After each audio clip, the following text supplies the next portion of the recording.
Class की start अपन discussion से करते हैं। जो लास्ट क्लास में आपको होमवर्क दिया था वो पहले अपन डिस्कस करते हैं। Exercise 1 part 1 C4 question. इसमें देखा r vector these two are the lines then find the equation of acute angle bisector of the two lines. तो सबसे पहले तो जो दो लाइंस दे रखी हैं वो अपन लिख लेते हैं। R vector will be equals to i cap plus 2j cap plus 3k cap plus lambda times i cap minus j cap plus k cap.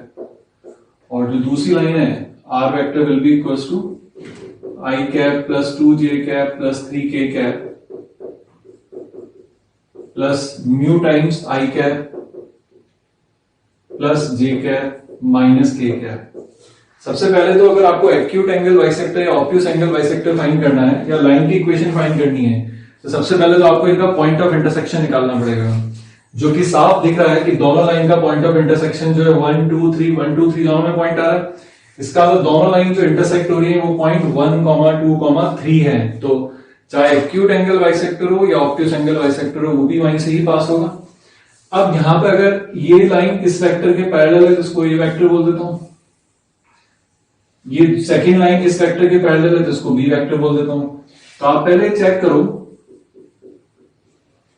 कि A vector dot B vector value क्या आ रही है, मतलब angle between the lines कितना मिल रहा है अपने को। तो ए डॉट बी अगर मैं निकालूंगा तो बनेगा 1 -1 दैट इज -1 नेगेटिव। इसका मतलब एंगल बिटवीन द लाइंस होगा वो क्या होगा आपके पास, ऑब्ट्यूस एंगल होगा।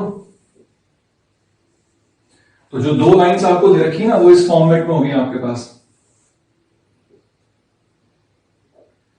तो ये तो हो गया ए वेक्टर, ये हो गया बी वेक्टर, और ये इन दोनों लाइन के बीच में एंगल क्या हो गया आपके पास, ऑब्ट्यूस। अपने को क्या फाइंड करना है इसमें, then find the equation of acute angle bisector of the two lines. तो दोनों लाइंस का एक्यूट एंगल बाइसेक्टर फाइंड करना है। इसका मतलब दोनों लाइन का इंटरनल एंगल बाइसेक्टर तो ऑब्ट्यूस एंगल बाइसेक्टर होगा। दैट मींस अपने को इनका एक्सटर्नल एंगल बाइसेक्टर आपको फाइंड करना पड़ेगा। तो ये एक्सटर्नल एंगल बाइसेक्टर हो गया। एक्सटर्नल एंगल बाइसेक्टर जो लाइंस के बीच में होगा वही आपके पास क्या होगा, एक्यूट एंगल होगा। साथ में एक पॉइंट ये दिख ही रहा है कि जो दोनों लाइन के ऊपर है तो पॉइंट ऑफ इंटरसेक्शन तो 1 2 3 हो चुका है। अब अपने को अगर ये एक्सटर्नल एंगल बाइसेक्टर की बात करें तो देयरफॉर एक्सटर्नल एंगल बाइसेक्टर जो रहेगा, external angle bisector is parallel to lambda mu यहां पर आ चुके हैं। तो मान लो यहां पर कुछ के टाइम्स आपके पास वो क्या हो जाएगा, a cap minus B cap. तो के टाइम्स ए कैप माइनस बी कैप, तो ए कैप तो हो गया आपके पास i cap minus j cap plus k cap by √3 minus B cap जो हो गया वो हो गया i cap plus j cap minus k cap by √3। तो ये वैल्यू होगी के टाइम्स माइनस आई तो कट गया तो आपके पास बच जाएगा J minus 2j cap plus 2k cap by √3। इसका मतलब डियास ऑफ ये जो एक्सटर्नल एंगल बाइसेक्टर है वो आपके पास एक्यूट एंगल बाइसेक्टर हो गया। तो उसके डियास आपके पास क्या जाएंगे, तो therefore DRs of acute angle bisector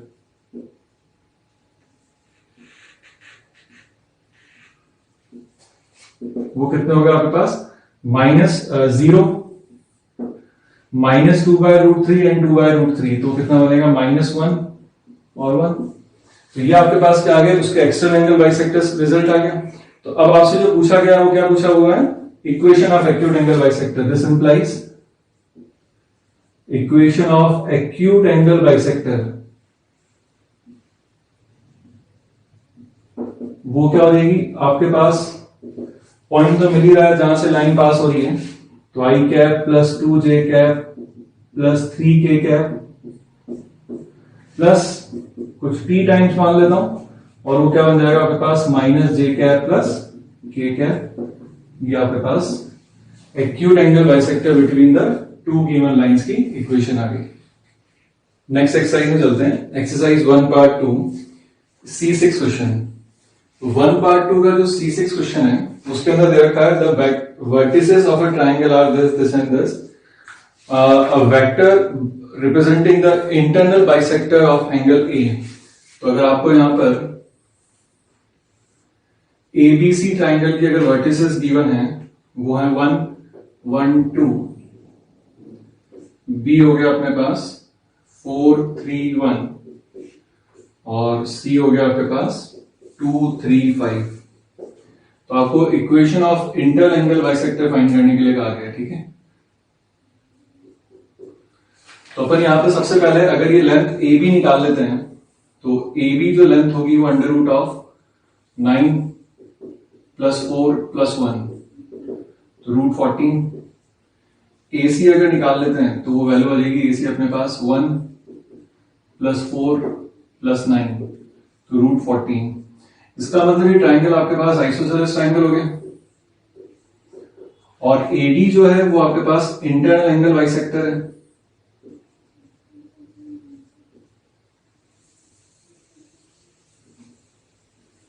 तो this implies AB upon AC will be equals to BD upon DC.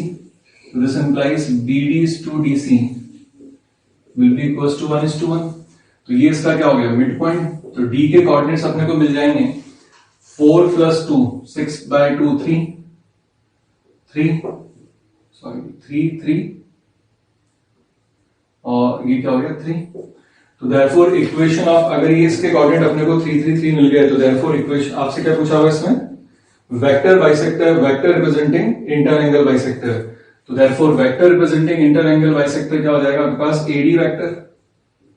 तो AD वेक्टर जो हो जाएगा क्या हो जाएगा 2 - 1 that is 2i cap plus 2j cap plus k cap. तो ये आपके पास vector by representing inter angle bisector की वैल्यू आ गई। C7 क्वेश्चन में the equation of angle bisector between the two lines क्या होंगे। तो आपके पास लाइन है x - 1/1 y - 2/1 z - 3/1 and x - 1/1 y - 2/1 and z - 3/1। साफ दिख रहा है आपको कि इनका पॉइंट ऑफ इंटरसेक्शन जो है वो तो आपके पास वापस 1 2 3 आ रहा है। तो अब जो दोनों लाइन के बीच में जो एंगल बाइसेक्टर्स आपके पास आएंगे तो जो दो लाइंस ये हो गए आपके पास इनका पॉइंट ऑफ इंटरसेक्शन आपको ये दिख ही रहा है 1 2 3 है। तो इस लाइन के A वेक्टर ये B वेक्टर बोल देता हूं। तो आपके पास दो जो एंगल बाइसेक्टर्स मिलेंगे एक तो ये होगा और दूसरा आपके पास ये हो जाएगा। तो ये जो इंटर एंगल बाइसेक्टर होगा ये आपके पास क्या होगा lambda times A cap plus B cap और एक्सल एंगल बाइसेक्टर हो जाएगा mu times A cap minus B cap. तो अपने को कैलकुलेट करना है कि lambda times A cap plus B cap क्या आएगा। लैम्डा टाइम्स A कैप जो A वेक्टर है वो 1 1 1 है और B वेक्टर जो है 1 1 और यहां पे लिख भी देता हूं ये A वेक्टर तो 1 1 1 हो गया और B वेक्टर जो हो गया 1 1 और -1 हो गया। तो A cap plus B cap कितना आ जाएगा आपके पास 1 मतलब 1 1 1 1/√3। इसको ऐसे लिख लेते हैं 1 + 1/√3 दोनों में वही आएगा कॉमा 1 + 1/√3 और -1 + 1 दैट इज 0। तो यहां से अगर अपने इसके डियास की बात करें तो ये जो डियास आपको मिलने वाले हैं ये डियास क्या हो जाएंगे आपके पास 2/√3 = 2/√3 = 0। तो ये हो गया 1:1:0। इसी तरीके से म्यू टाइम जो आपके पास A cap minus B cap लिखा हुआ है वो क्या बन जाएगा 1 - 1/√3 that is 0।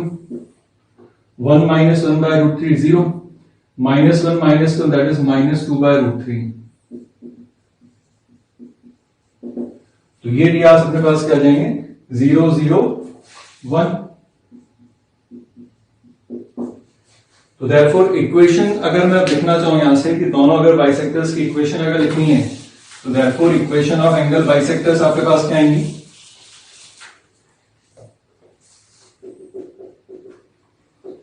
Equation of angle bisectors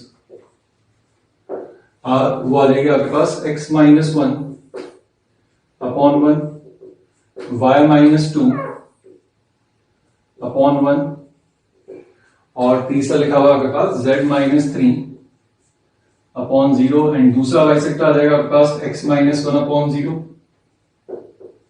y minus 2 upon 0 और तीसरा आ जाएगा आपके पास z माइनस 3 अपॉन 1। तो ये दो बाइसेक्टर्स आपके पास दोनों आ चुके हैं, इंटरनल एंगल और एक्सटर्नल एंगल बाइसेक्टर। अब आप ऑप्शन से चेक कर लो, जो भी आपको आंसर मिलेगा उसी से हमारा आंसर हो जाएगा। नेक्स्ट एक्सरसाइज पे बढ़ते हैं। एक्सरसाइज 1 पार्ट 3 क्वेश्चन नंबर 2 जो कि मैच द कॉलम है अपने पास। इसमें क्या दे रखा है? Match the column, match the following set of lines to the corresponding types. अच्छा, तो इसमें एक एक करके अपने को लाइंस कंसीडर करनी पड़ेंगी। जैसे ए पार्ट में जो लाइंस दे रखी है x minus 1/1, y minus 2/2, z minus 3/3 and x minus 1/2, y minus 2/2 and z minus 3/2। ठीक है। अच्छा, एक चीज तो यहां पे दिख रही है आपको कि दोनों लाइन जो है ये इंटरसेक्ट करी 1 2 3 पर और ये भी 1 2 3 पर। इसका मतलब लाइन जो हो गई वो आपके पास क्या हो गई? इंटरसेक्टिंग तो हो गई, ये तो श्योर है, क्योंकि इस लाइन के ऊपर जो पॉइंट है और इस लाइन के ऊपर जो पॉइंट है वो दोनों का पॉइंट ऑफ इंटरसेक्शन 1 2 3 तो है ही सही। इसका मतलब एक केस तो ठीक है कि ये लाइंस इंटरसेक्टिंग है। ठीक है, इंटरसेक्टिंग है लेकिन साथ में पैरेलल इंटरसेक्टिंग लाइंस होगी आपके पास, लेकिन ये कोइंसाइड नहीं करेंगी। ठीक है, क्योंकि पैरेलल नहीं है आपके पास।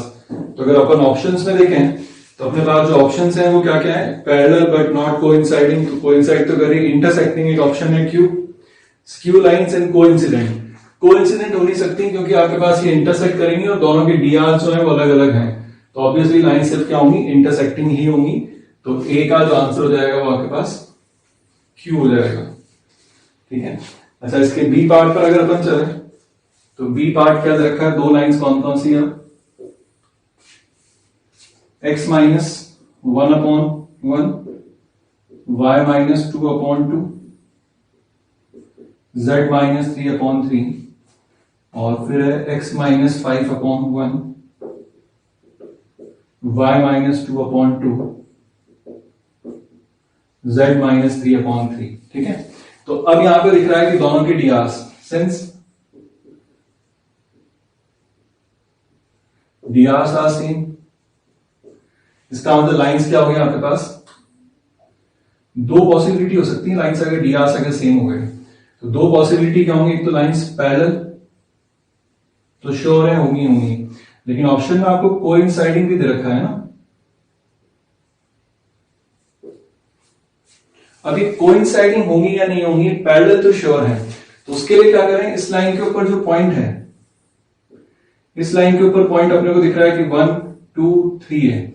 अगर ये वाला पॉइंट इसके ऊपर लाई कर गया तो ये पैरेलल के साथ साथ में क्या हो जाएंगी? कोइंसाइड भी हो जाएंगी। तो ये इसको इसमें चेक कर लेते हैं, पुट कर लेते हैं।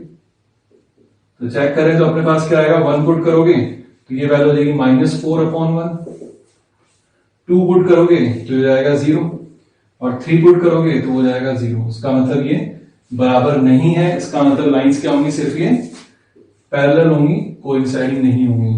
तो जब ये लाइंस अगर आपके पास सिर्फ पैरेलल है और कोइंसाइडिंग नहीं है तो इसका मतलब यहां से जो आंसर आ जाएगा आपके पास इस बी ऑप्शन का वो आ जाएगा पी।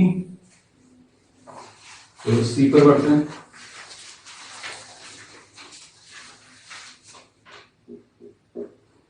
इसमें दो लाइंस क्या कर रखी है? x minus 1/2, y minus 2/2, z minus 3/2 and x minus 3/-1, y minus 4/-1 and z minus 1/1। यहां पे देखा जाए तो दोनों लाइन के डीआर्स, इसके डीआर्स क्या होंगे आपके पास? 2:2:-2, तो इसको बोल सकता हूं 1:1:-1। इस लाइन की डीआर्स की अगर अपन बात करें तो लिखे -1 इनको फर्दर मैं 1 1 -1 बोल सकता हूं। तो इसका मतलब वापस क्या हो गया, डीआर्स आपके पास क्या हो गए, फिर सेम हो गए। अब डीआर्स अगर सेम हो गए तो वापस सिंस डीआर्स आर सेम तो फिर दो पॉसिबिलिटी आएंगी, या तो लाइंस पैरेलल होंगी या कोइंसाइडिंग होंगी। तो अब क्या करें, वापस पहली लाइन के ऊपर जो पॉइंट है, पॉइंट ऑन फर्स्ट लाइन, वो पॉइंट है 1 2 3, इसको चेक करो, put in second line. Second line में इसको पुट करते हैं और देखें सेटिस्फाई कर रहा है क्या।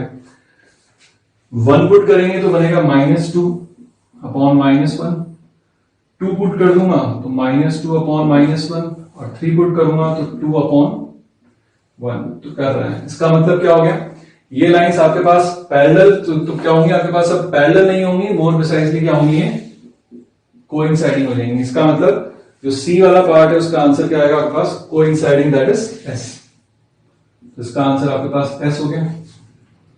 लास्ट जो बचा अपने पास डी ऑप्शन, तो डी ऑप्शन में आपके पास फिर जो दो लाइंस दे रखी हैं वो क्या क्या है वो लिखते हैं। तो वहां पर जो दो लाइंस है आपके पास डी में, वो आपके पास है x -1/2, y -2/2, z -3/3 and x/2 y +1/3 equals to z/1। तो अब यहां पर देखो, ना तो इनकी डीआर सेम दिख रहे हैं, ठीक है, डीआर सेम नहीं है और डायरेक्ट अभी कोई पॉइंट ऑफ इंटरसेक्शन भी नहीं दिख रहा है। तो इस केस में अपन क्या करेंगे, इनको मान लेते हैं लेट लाइंस आर स्क्यू, ठीक है, पैरेलल तो नहीं है तो ये तो श्योर है कि या तो इंटरसेक्टिंग होंगी या फिर ये स्क्यू लाइंस होंगी आपके पास। अब उसके लिए अगर अपन ये मान लेते हैं तो स्क्यू लाइंस के बीच में शॉर्टेड डिस्टेंस का फॉर्मूला लगा के चेक कर लेते हैं। A b vector p vector q vector divide by p cross q, ये शॉर्टेड डिस्टेंस का फॉर्मूला होता है। अगर ये शॉर्टेड डिस्टेंस 0 हुआ तो ये इंटरसेक्टिंग हो जाएंगे, शॉर्टेड डिस्टेंस 0 नहीं हुआ तो ये लाइंस क्या होंगी आपके पास, स्क्यू हो जाएंगी। जहां पर ए जो है वो पहली लाइन के ऊपर पॉइंट है 1 2 3, बी जो है दूसरी लाइन के ऊपर पॉइंट है 0 -1 0, पी वेक्टर पहली लाइन की डीआर्स है 2 3 3 और क्यू वेक्टर दूसरी लाइन की डीआर्स है आपके पास 2 3 1। तो सीधा सा आपको चेक करना है कि ये लाइंस इंटरसेक्ट कर रही है या नहीं कर रही है। तो इसका मतलब शॉर्टेड डिस्टेंस 0 होगा या नहीं होगा, तो इसकी वैल्यू अपन चेक कर लेते हैं। तो ए बी वेक्टर बनेगा अपने पास 1 3 3 2 2 3 2 3 1। ये जब आप वैल्यू चेक करोगे तो ये वैल्यू आपके पास 0 नहीं आएगी। इसका मतलब शॉर्टेड डिस्टेंस 0 नहीं हुआ तो लाइंस पैरेलल नहीं थी, इंटरसेक्ट नहीं कर रही है। इसका मतलब लाइंस क्या होंगे आपके पास, स्क्यू लाइंस हो जाएंगी। और स्क्यू लाइंस हो गई तो इसका मतलब डी का आंसर क्या हो गया आपके पास, स्क्यू लाइंस का आंसर आर। तो इसका ये आंसर आर हो गया। एक्सरसाइज 2 पार्ट 1 पे चलते हैं। 2 पार्ट 1 का question number 9, consider 2 lines. Question number 9 में आपको दो लाइंस दे रखी है, x/2 equals to y/3 equals to z/5 and x/1 equals to y/2 equals to z/3। तो सबसे पहले तो दिख रहा है कि लाइन जो है इंटरसेक्ट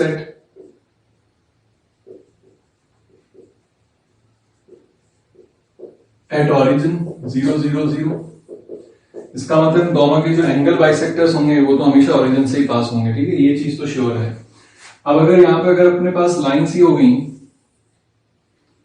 तो इनके एंगल बाइसेक्टर जो रहेंगे, चाहे एक्सटर्नल हो चाहे इंटरनल हो, अगर ये ए वेक्टर ये बी वेक्टर है तो ये आपके पास लैम्डा टाइम्स ए कैप प्लस बी कैप होगा और ये म्यू टाइम्स ए कैप माइनस बी कैप होगा, ठीक है।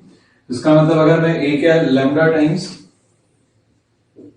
ए cap plus B cap find करता हूं तो यहां से ए कैप आ जाएगा आपके पास 2 3 5 है ना, और अपॉन में क्या आएगा आपके पास, ये कितना हो गया अपने पास 4 प्लस 9 13, 13 प्लस 25, रूट 38 आपके पास यहां से वैल्यू आ जाएगी, तो अपॉन रूट 38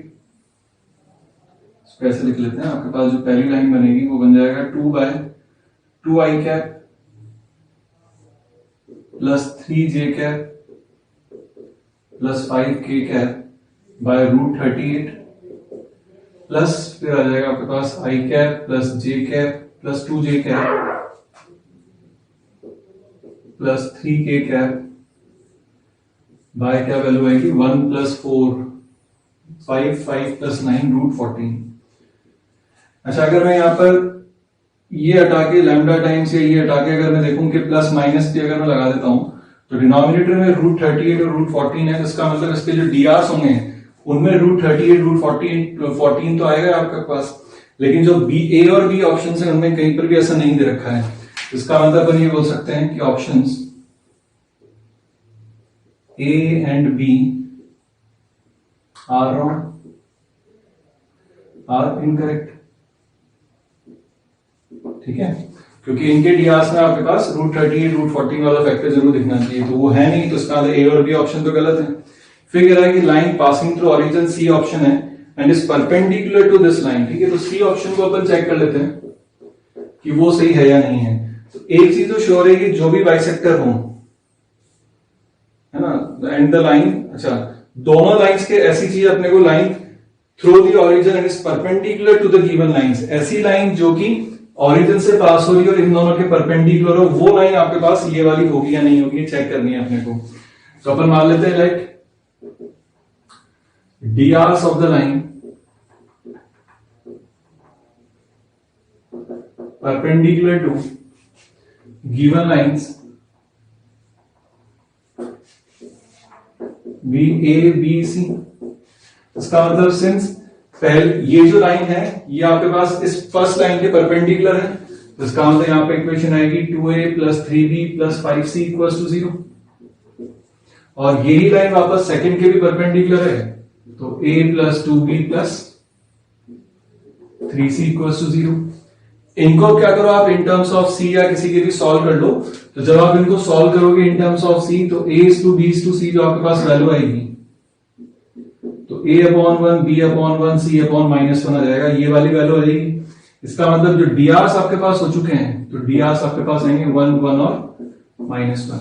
यहाँ पे काम करना, इन दोनों को सॉल्व करना इन टर्म्स ऑफ c, तो a की वैल्यू जब इन टर्म्स ऑफ c निकालोगे तो a equals to minus c आएगा, और b को भी इन टर्म्स ऑफ c निकालोगे तो b equals to minus c आ जाएगा। तो इसका मतलब दोनों का इनका रेशियो क्या हो गया 1:1:-1। Therefore equation of line through origin and perpendicular to given lines वो क्या हो जाएगी x upon 1 y upon 1 z upon -1, ये वैल्यू आ गई। इसका मतलब सी ऑप्शन क्या हो गया, करेक्ट हो गया आपके पास। Exercise 2 part 1 question number 13। अच्छा, 13 क्वेश्चन में आपको इस एक्सप्रेशन की वैल्यू दे रखी है, और ढंग से देखो तो आपको हर एक्सप्रेशन क्या लिखा हुआ है, जो आपके पास पहली जो टर्म लिखी है देखो उसको ढंग से वो लिखा हुआ है r dot beta cross alpha, और बाहर लिखा हुआ है अल्फा वेक्टर।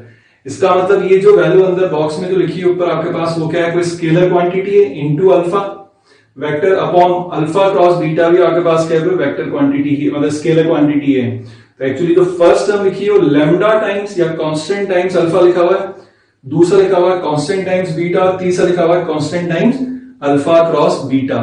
तो देयरफॉर यहां पर मैं क्या करूं, लेट आर या ही बोल लेते हैं, since alpha vector beta vector and alpha cross beta are non coplanar, तो therefore any vector r vector in terms of alpha beta and alpha vector alpha cross beta की फॉर्म में लिखा जा सकता है x alpha plus y beta plus z alpha cross beta, ये value आ गई। अब मुझे अल्फा बीटा और मतलब x y और z की मुझे वैल्यू चाहिए, तो सबसे पहले तो इसको क्या करो, डॉट प्रोडक्ट विद कर देता हूं अल्फा क्रॉस बीटा। जैसे ही dot product with alpha cross beta करोगे बन जाएगा box R alpha beta will be equal to Z alpha cross beta का होल स्क्वायर। तो यहां से z की वैल्यू आ जाएगी आपके पास box product R alpha beta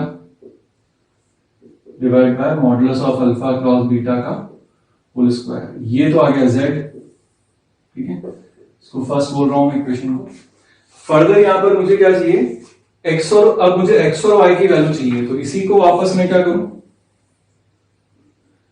अब मुझे z हटाना है तो dot product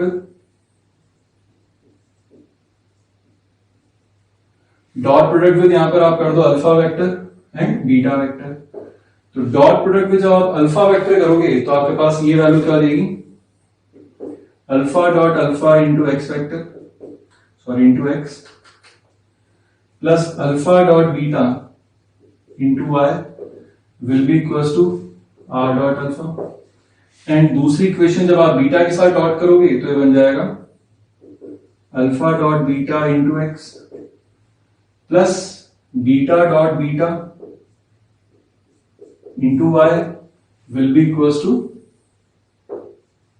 are dot beta. अब इनको अपन क्या करें, एक्स और वाई के लिए आपको क्या कर लो, इनको सॉल्व कर लो। तो इसमें अपन क्रैमर रूल लगा देते हैं। तो जो डी बनेगा आपके पास वो क्या बन जाएगा, alpha dot alpha, alpha dot beta, alpha dot beta and beta dot beta. तो ये जो वैल्यू होती है ये तो आपके पास लैग्रेंजेस आइडेंटिटी से है, अल्फा क्रॉस बीटा का होल स्क्वायर हो गया। D1 की अगर मैं बात करूं तो D1 will be determinant, D1 आ जाएगा आपके पास R dot alpha, R dot beta, alpha dot beta and beta dot beta.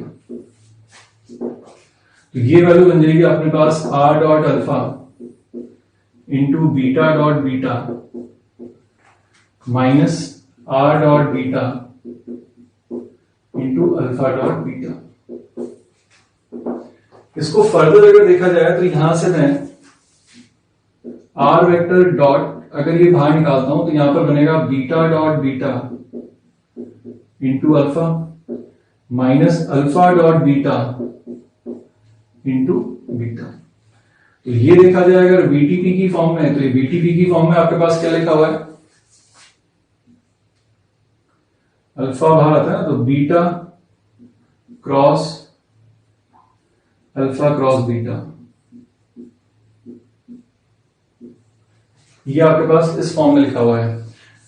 इसी तरीके से जब आप D2 कैलकुलेट करोगे तो D2 जो आ जाएगा आपके पास वो आ जाएगा डिटर्मिनेंट। पहला तो लिखा हुआ है alpha dot alpha, alpha dot beta, R dot alpha, R dot beta.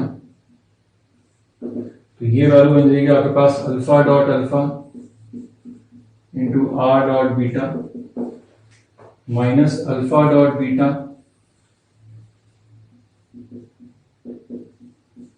Into R dot alpha. इसमें से फर्दर वापस जब अपन आर डॉट बाहर निकालेंगे तो ये are dot alpha into beta बनेगा। तो इसका मैं इसको लिख सकता हूं alpha cross beta cross alpha. तो x और y की जो वैल्यू होगी तो देयरफॉर x जो हो जाएगा वो आपके पास क्या हो जाएगा d1 bye D and y हो जाएगा आपके पास d2 बाय डी। ढंग से देखना, आपको जो वैल्यू गिवन है ना क्वेश्चन के अंदर वो आपको फर्स्ट टर्म लिखी हुई है r dot beta cross alpha. तो इसमें से आप माइनस बाहर निकाल लो तो it will be minus r dot beta cross, इनको अल्फा क्रॉस बीटा को मैं बीटा क्रॉस अल्फा लिख देता हूं। और ये जो वैल्यू होगी सेकंड टर्म में आप देखो उसमें लिखा हुआ है r dot alpha cross beta. तो इसको भी अगर मैं बीटा क्रॉस अल्फा को अल्फा क्रॉस बीटा लिख देता हूं तो minus r vector dot with alpha cross beta. तो x y और ये जो z की वैल्यू है जैसे ही फर्स्ट इक्वेशन में आप पुट करोगे तो यहाँ पर माइनस आ जाएगा, यहाँ माइनस आ जाएगा, यहाँ प्लस है, लेकिन साथ में आपको क्वेश्चन में दे रखा है यहाँ प्लस और यहाँ पर माइनस, तो माइनस से मल्टीप्लाई करोगे तो आपका आंसर जो बन जाएगा माइनस आर वेक्टर हो जाएगा। तो सिंपली आप क्या करना, ये एक्स वाई और जेड की वैल्यू उठा के फर्स्ट में पुट करना, आपको दिख जाएगा जो वैल्यू होगी वो माइनस टाइम्स आर वेक्टर आपके पास आंसर आ जाएगा। एक्सरसाइज 2 पार्ट 2 पे चलते हैं। 2 part 2 question number 9। 2 part 2 question number 9। इस क्वेश्चन में दे रखा है U vector, V vector, W vector दे रखे हैं और यू डॉट आर एक कंडीशन भी आपको दे रखी है, ठीक है। तो अपन यहाँ पर सबसे पहले मान लेते हैं कि आर वेक्टर आपको फाइंड करना है, तो आपको आर वेक्टर दे ही रखा है A I cap plus B J cap plus C K cap, और आपको एक कंडीशन दे रखी है U dot R -10 into I cap. अच्छा, क्वेश्चन में ये आई कैप अगर मिसप्रिंट हो इसके बाद तो लगा देना आप I cap plus V dot R -20 J cap plus W dot R -20 K cap equals to 0। अपन u डॉट आर निकाल लेते हैं। u आपको दे रखा है 1 -2 और 3, तो ये आपके पास वैल्यू क्या बन जाएगी 1 -2 3, तो ये वैल्यू देगा आपके पास a v कितना है u 1 -2, तो a -2b प्लस u है 3c इंटू आई कैप, ये 10 आई कैप इसको सब उधर ले जाऊंगा मैं ना। v डॉट आर, तो v जो है वो 214 है, तो ये बन जाएगा 2a plus b plus 4c जे कैप प्लस w के साथ डॉट करोगे तो w है 213, तो 2a plus b plus 3c k cap will be equals to आपके पास -10 आई cap -20 J cap -20 K cap उधर से जाएगा, तो 10 आई cap 20 J cap and 20 K cap. अब आप कंपेयर कर लो आई जे के, तो यहां से आपके पास क्या वैल्यू लेगी a -2b plus 3c will be equals to 10, 2ab plus 4c will be equals to 20 and 2a plus b plus 3c will be equals to 20। इनको solve for a b c, a B c के लिए आप solve करोगे तो आपके पास जो ए की value आएगी वो आएगी -1, बी आएगा 2, सी आएगा 5, तो देयरफॉर जो आर वेक्टर बन जाएगा वो आ जाएगा minus I cap plus 2 J cap plus 5 K cap. Exercise 2 part 2 का next question, question number 10। Question number 10 में आपको दे रखा है if C is the circumcentre of the tetrahedron OABC, तो अगर कोई भी टेट्राहेड्रन अगर अपने पास ये है, ये अगर टेट्राहेड्रन है OABC, तो टेट्राहेड्रन को सर्कम सर्कल, ये इसका सर्कमस्क्राइब सर्कल हो गया। इसका मतलब क्या हुआ कि इसका जो सेंटर है उस सेंटर से इसका कोई भी वर्टेक्स आप कैलकुलेट कर लो, वो डिस्टेंस क्या होगा हमेशा आपके पास बराबर होगा। इसमें फर्दर लिखा हुआ है O तो ऑरिजिन हो गया और A हो गया A वेक्टर, B हो गया B वेक्टर और C हो गया C वेक्टर, ठीक है। तो फिर यहाँ पे आपसे पूछा हुआ है कि इसका सर्कम सेंटर जो होगा, if the circum centre of the tetrahedron this is given by this one where A vector, B vector, C vector are the position vectors of the point A, B, C respectively relative to origin O such that एक condition और given है, box product ABC will be equals to what 36, then alpha की value क्या होगी आपके पास, ये पूछा हुआ है, ठीक है। तो इसमें मान लेता हूं कि let circum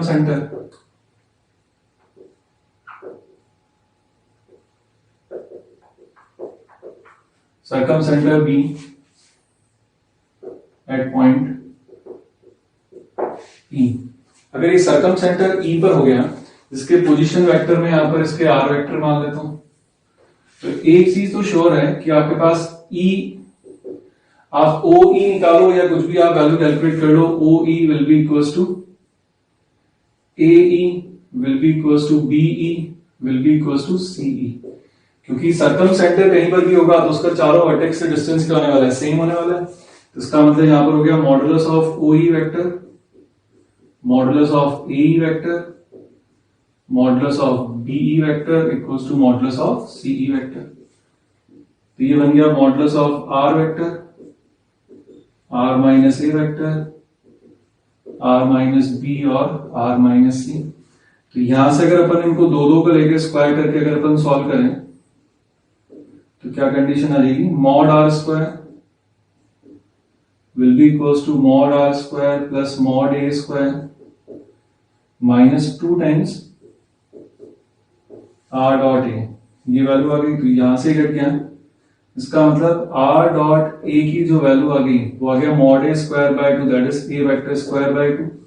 similarly r dot b की वैल्यू आ जाएगी आपके पास बी वेक्टर स्क्वायर बाय 2 और आर डॉट सी आ जाएगा आपके पास सी वेक्टर स्क्वायर बाय 2। अच्छा आंसर देखो जो आपको दे रखा है वो ए वेक्टर ए स्क्वायर दिख रहा है into some B cross C cross A cross B दे रखा है। तो since A vector B vector C vector are non coplanar, therefore A cross B, B cross C, C cross A are also non-coplanar.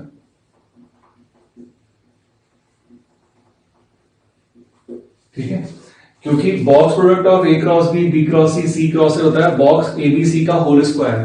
तो अगर ये non coplanar तो ये तीनों भी नॉन कोप्लेनर होंगे। तो देयरफॉर यहां से मैं ई वेक्टर मतलब जो सर्कम सेंटर है उसको मैं क्या लिख सकता हूं यहां पर, x times A cross B, y times B cross C and z times C cross A. इसको अब आप क्या करो, डॉट प्रोडक्ट में A vector B vector C vector कर दो। क्यों? क्योंकि मुझे R dot A R dot B R dot C की वैल्यू पता है। तो यहां से जब आप इसको लिखोगे तो r dot a will be equal to ये 0 हो गया, ये बन जाएगा बॉक्स एबीसी।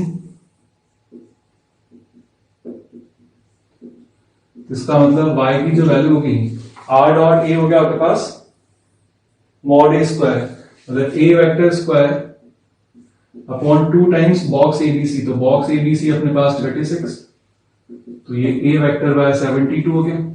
सिमिलरली जब आप बी के साथ डॉट करोगे तो ये 0 आएगा, ये 0 आएगा, z बचेगा। तो आप जब यहां बी के साथ डॉट कर रहे हो तो यहां पर आ जाएगा आपके पास B vector square by 72 and x की वैल्यू आ जाएगी आपके पास सी वेक्टर स्क्वायर बाय 72। तो एक तो 2 ही आ ही रहा है और डिवाइड बाय यहां पे आर डॉट ए की वैल्यू आपके पास ए वेक्टर का स्क्वायर बाय 2 और बॉक्स एबीसी आपको 36 दे रखा है। तो देयरफॉर एक्स वाई जेड की वैल्यू अगर मैं वापस इसमें पुट कर देता हूं तो आप देख लो आपको आर वेक्टर क्या मिल जाएगा, डिनोमिनेटर में तो पूरे में आ गया 72 और ऊपर आ जाएगा आपके पास एक्स की वैल्यू कितनी है C square A cross B plus Y की वैल्यू अपने पास A square B cross C और z की वैल्यू अपने पास B square C cross A. तो क्वेश्चन में जो आपको दे रखा है वो अपॉन में क्या दे रखा है, अल्फा दे रखा है। तो ये अल्फा जो दे रखा है ये कितना हो गया आपके पास 72, ये इसका आंसर है। आज के डिस्कशन के बाद अपन अब थ्योरी पर मूव करते हैं।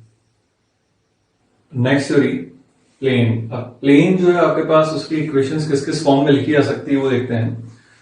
तो equation of plane in various forms में सबसे पहले equation of plane passing through a point A जिसका पोजीशन वेक्टर ए गिवन है and a vector normal to the plane, मतलब अगर ये प्लेन है तो वेक्टर नॉर्मल मतलब vector perpendicular to the plane इस N vector is given by R vector minus A vector dot N vector equals to 0।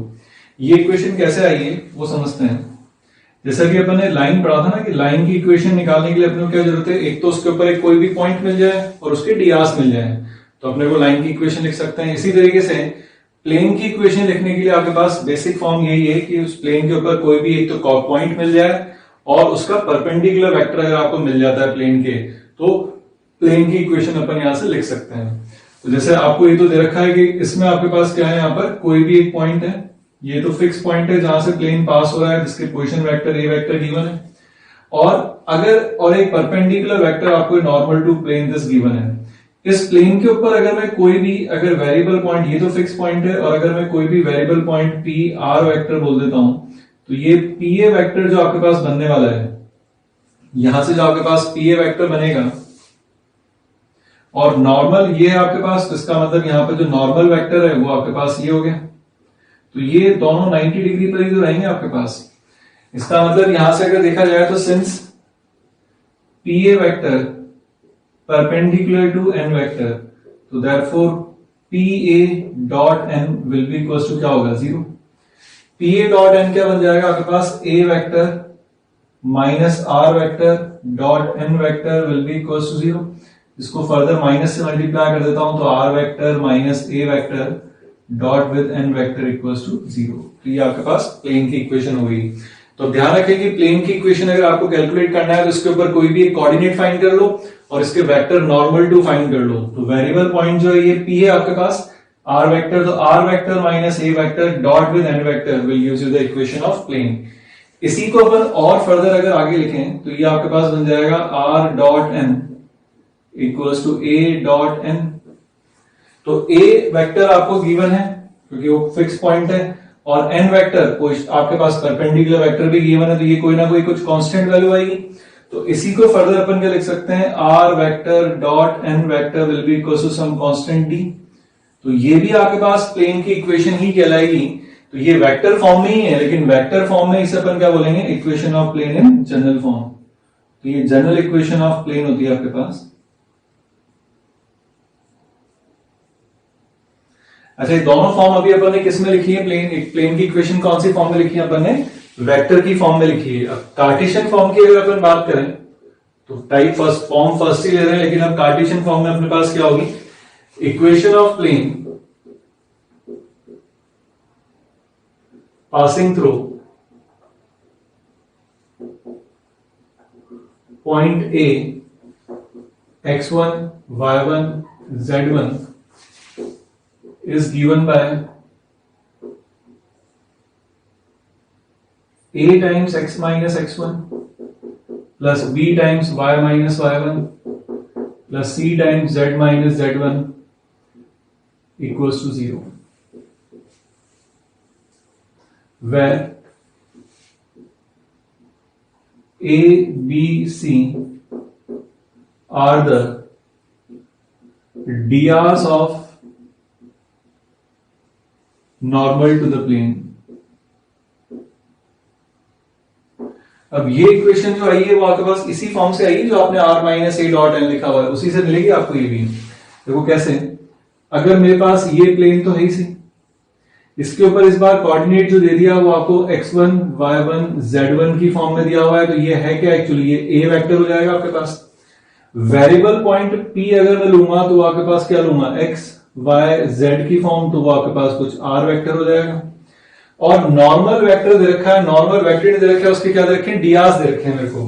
तो वापस ये pa को ज्वाइन करूंगा तो यहां से आपके पास ये जो दे रखा है नॉर्मल वेक्टर, तो यहां एक्चुअली आपको क्या दे रखा है, drs दे रखे हैं आपको, और drs क्या दे रखे हैं आपको, a b c। तो ये क्या आ गया आपके पास, n वेक्टर हो गया, और ये वापस वही क्या हो गया, 90 डिग्री।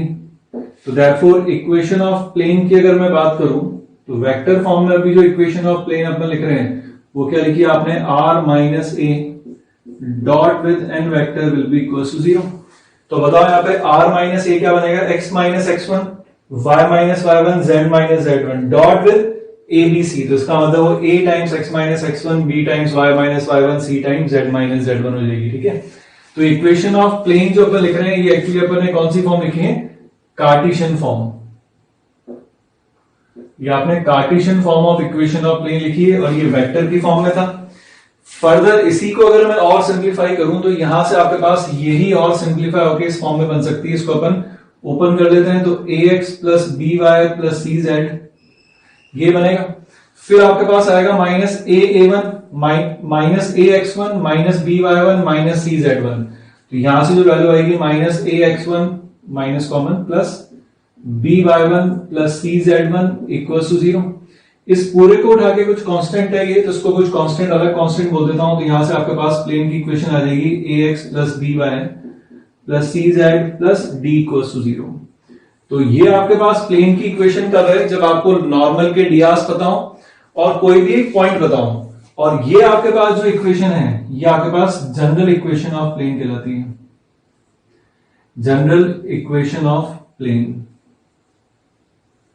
कार्टेशियन फॉर्म नहीं है तो देखो जरा, ये आपके पास वेक्टर फॉर्म में जनरल इक्वेशन ऑफ प्लेन है और ये आपके पास कार्टेशियन फॉर्म में जनरल इक्वेशन ऑफ प्लेन है। अब एक चीज देखो आप यहां पर कि अगर मैं इसमें से सी जेड हटा देता हूं तो ये लिखा है A x plus B Y plus constant, तो ये किसकी इक्वेशन होती है, स्ट्रेट लाइन की, जो अपन ने 2D में पढ़ा था। तो अब अगर यहां पर जेड वाला कंपोनेंट नया ऐड हो जाता है तो A x plus B Y plus C z plus D will be the equation of plane in 3D। तो जो अपन ने 2D के अंदर जो अपन ने स्ट्रेट कोऑर्डिनेट ज्योमेट्री में पढ़ा था, स्ट्रेट लाइन के कुछ रिजल्ट जो थे, foot of perpendicular, image, distance formula जो भी थे अपने पास, वो सारे के सारे रिजल्ट्स आपके पास जो अपन ने 2D में स्ट्रेट लाइन में पढ़े थे, इमेज के फॉर्मूले, image, foot of perpendicular, perpendicular distance, वो सारे के सारे फॉर्मूले यहां पर एज इट इज यूज आएंगे, सिर्फ एक जेड कंपोनेंट और वहां पर इंट्रोड्यूस हो जाएगा आपके पास। तो ये आपके पास कौन सी फॉर्म हुई, पहली फॉर्म अपने पास equation of plane passing through a point and normal vector आपको गिवन है, चाहे इन टर्म्स ऑफ आप कार्टेशियन फॉर्म की बात करो या in terms of vector form की बात करो। नेक्स्ट फॉर्म पर मूव करते हैं। तो बेसिकली ध्यान रखना है कि आपको अगर प्लेन की इक्वेशन लिखनी है तो उसमें आपको कोई भी एक पॉइंट और नॉर्मल टू वेक्टर, प्लेन के नॉर्मल वेक्टर की आपको जरूरत पड़ेगी। तो दूसरी फॉर्म अपने पास रहेगी equation of plane passing through 3 points a vector, B vector, C vector is given by, मेरे को तो एक पॉइंट चाहिए था तो यहां पर 3 पॉइंट हो गए, तो कोई सा भी एक पॉइंट ले लेता हूं, r vector minus A vector dot with normal vector. अब मुझे गिवन नहीं है तो वो नॉर्मल वेक्टर मुझे निकालना पड़ेगा। कैसे निकालेंगे, देखो ये अगर प्लेन मुझे गिवन है तो इस बार मुझे क्या दे रखा है, यहां पर 3 पॉइंट्स मुझे दे दिए गए हैं। तो ये ए वेक्टर, बी वेक्टर और सी वेक्टर, ठीक है। मुझे वेक्टर 3 तो पॉइंट दे दिए गए हैं, अब मुझे नॉर्मल वेक्टर निकालना है। तो एक काम करता हूं, इस ए वेक्टर से 2 वेक्टर ऑरिजिनेट कर लेता हूं, ए बी और ए सी। अब आप जब ए बी क्रॉस ए सी करोगे तो नॉर्मल वेक्टर मिल जाएगा आपको। तो इसका मतलब नॉर्मल वेक्टर जो हो गया वो आपके पास इस केस में क्या बनेगा, a b vector cross A c vector. तो ये जब वैल्यू आप यहां पर पुट कर दोगे तो ये इक्वेशन क्या हो जाएगी आपके पास, r minus a dot A B cross A C. तो ये इक्वेशन ऑफ प्लेन जो होगी ये vector form of equation of plane है, लेकिन कब, जब पासिंग थ्रू 3 पॉइंट्स है। इसी को फर्दर अगर देखा जाए तो ये क्या लिखा हुआ आपके पास, ए डॉट बी क्रॉस सी, तो इसको मैं एसटीपी की फॉर्म में भी तो लिख सकता हूं। तो ये r minus a b a c equals to 0 लिख देता हूं। इसको फर्दर अगर अपन लिखें तो ये लिखेगा box product of r minus a, p minus a, c minus a will be equals to 0। तो देखो बेसिक कंसेप्ट वही रहा कि प्लेन की इक्वेशन लिखने के लिए कोई भी एक पॉइंट ले लिया और नॉर्मल वेक्टर निकालने की कोशिश करी। तो नॉर्मल वेक्टर आपके पास ए बी क्रॉस ए सी हो जाएगा। तो r minus a dot n, standard result ही यूज आया जो पहली फॉर्म थी, लेकिन n vector A B cross A C रख दोगे तो इक्वेशन ऑफ प्लेन इस फॉर्म में ध्यान रखो या बॉक्स प्रोडक्ट की फॉर्म में ध्यान रखो, एक ही बात है। अब इसी को अपन बात करें कि इक्वेशन ऑफ प्लेन अगर अपन कार्टेशियन फॉर्म में चाहते हैं जो कि 3 पॉइंट से पास हो रही है आपके पास, equation of plane passing through 3 points A x1 y1 z1, b x2 y2 z2 and c x3 y3 z3 is given by, देखो वापस मैं ये वाली फॉर्म लिख रहा हूं यहां पर, इज गिवन बाय आपके पास हो जाएगी आर वेक्टर माइनस ए वेक्टर बी वेक्टर माइनस ए वेक्टर, सी वेक्टर माइनस ए वेक्टर का बॉक्स प्रोडक्ट इक्वल टू 0। अब बॉक्स प्रोडक्ट को अपन डिटरमिनेंट की फॉर्म में लिखते हैं, जहां पे आर वेक्टर क्या होता है, वेरिएबल होता है। तो ये जो वेरिएबल है अपने पास आर वेक्टर, उसको अपन एक्स वाई जेड बोल देते हैं। तो ये आपके पास क्या बन जाएगा, एक्स माइनस एक्स वन, क्योंकि इस पूरे को अपन क्या बोल लेते हैं, यहां पर ये जो है ये ए वेक्टर हो गया, ये हो गया बी वेक्टर, और ये हो गया आपके पास सी वेक्टर, और आर वेक्टर अपने पास हो जाएगा एक्स वाई जेड। तो ये क्या बनेगा, कार्टेशियन फॉर्म में एक्स माइनस एक्स वन, फिर फर्स्ट रो आएगी ना x minus x one, y minus y one, z minus z one, ये क्या बन जाएगा, x two minus x one, y two minus y one, z two minus z one, और ये बन जाएगा आपके पास x three minus x one, y three minus y one and z three minus z one equals to 0। तो ये अपने पास plane की इक्वेशन हो गई passing through 3 points in cartesian form, और ये लिखा हुआ है equation of plane passing through 3 points in किस फॉर्म में लिखा हुआ है, वेक्टर फॉर्म में। नेक्स्ट फॉर्म में मूव करते हैं।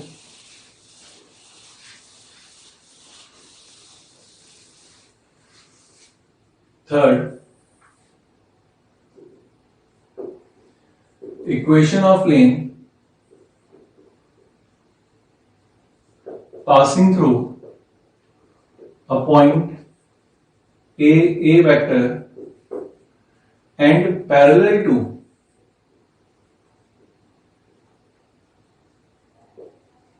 two vectors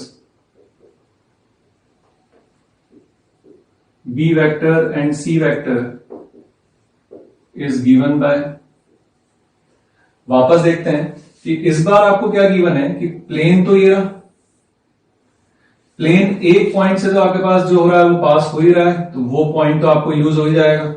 लेकिन अब इस प्लेन के ऊपर, इस प्लेन के दो वेक्टर पैरेलल हैं, ये भी पैरेलल है, ये भी पैरेलल है, मतलब दो वेक्टर जो प्लेन के ऊपर पैरेलल हैं वो ये और ये हो गए। मान लो आपके पास दो वेक्टर जो प्लेन के पैरेलल हो गए, एक ये और एक ये वेक्टर। तो ये एक्चुअली वजह से प्लेन के बाहर है, लेकिन ये वेक्टर्स क्या है आपके पास, जैसे ये वाला वेक्टर क्या लिखा हुआ है, ये रहा, और ये वेक्टर यहां पे रहा। तो ये दो वेक्टर्स आपके पास हो गए, एक तो हो गया बी वेक्टर और एक हो गया आपके पास सी वेक्टर। तो वापस मुझे क्या चाहिए, नॉर्मल वेक्टर चाहिए। तो बी क्रॉस सी जब करूंगा तो यहाँ पे normal vector will be equals to b cross c. Point पता है, b cross c normal vector आ गया, तो इक्वेशन ऑफ प्लेन वापस वही होगी, r minus a dot N will be equals to 0। तो ये बन गया r minus a dot b cross c equals to 0। इसको इस फॉर्म में इक्वेशन ऑफ प्लेन लिखो। इसको फर्दर और अगर मैं लिखूं तो box product of r minus ए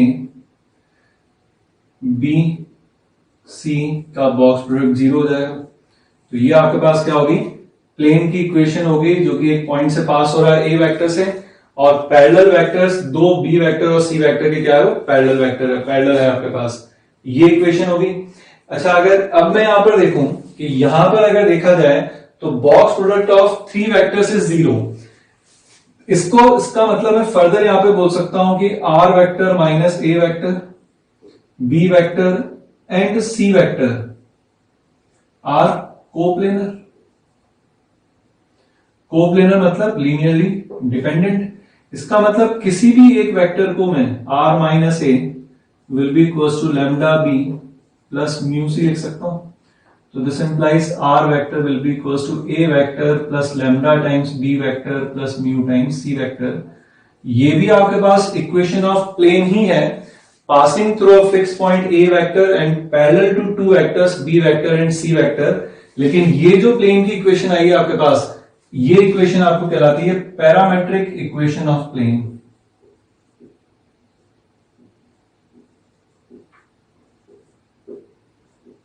ये पैरामेट्रिक इक्वेशन ऑफ प्लेन है जहां पर लैम्डा और म्यू जो होंगे बिलोंग्स टू आर है, और ये वाली फॉर्म जो लिखी है नॉन पैरामेट्रिक फॉर्म आपके पास होती है। ठीक है,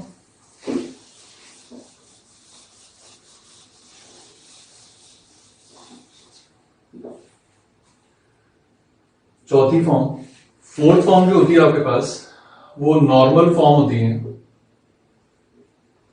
अब नॉर्मल फॉर्म में अपने को क्या गिवन है, नॉर्मल फॉर्म में भी अगर अपन बात करें तो equation of plane in normal form, vector form और कार्टेशियन फॉर्म दोनों की बात करेंगे।